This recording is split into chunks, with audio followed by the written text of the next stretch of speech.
Jake, I'm younger, have a small bag, and I'm trying to convince my parents to give me a gift for 25K special. What can you share to help convince the fam? Not financial advice.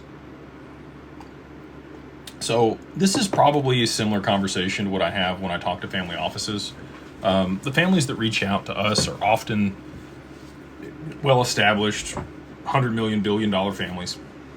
And their children or their grandchildren are who reach out.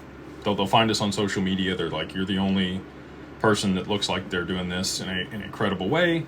Can I introduce you to the matriarch or patriarch of the family? I'll have a conversation with them.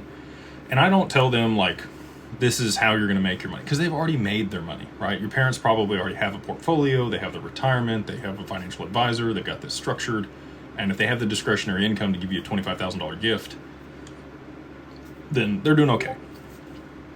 My point with that would be, this is a hedge against the reverse carry trade. Excuse me. So if you understand, if they don't understand that, I would explain what the reverse carry trade is. Show them what happened in August of 2024, when there was 13% down in the S&P in a single day.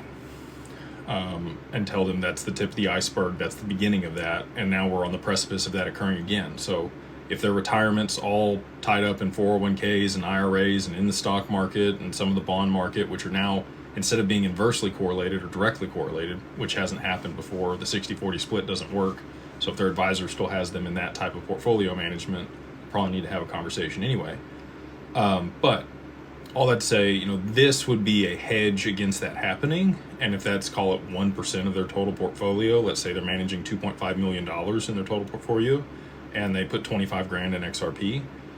If we see the type of movement I believe we're going to see, it would offset their losses. So it's kind of like an insurance policy.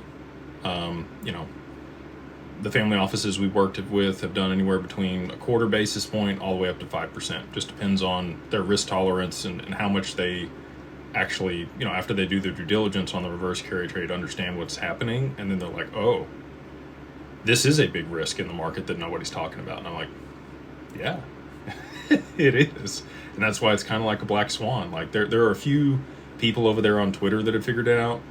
But the majority of the financial advisors that I've spoken with, even for large firms, firms that are managing billions and billions of dollars, both enterprise and family office, they kind of discredit it. They're like, it's played out. We don't see it as that big a risk. The U.S. government just stepped in and allowed Japan to be able to post their treasuries to our reverse repo market and be able to borrow dollars against those treasuries in order to be able to stop this from unwinding. And it added additional leverage into the system. They wouldn't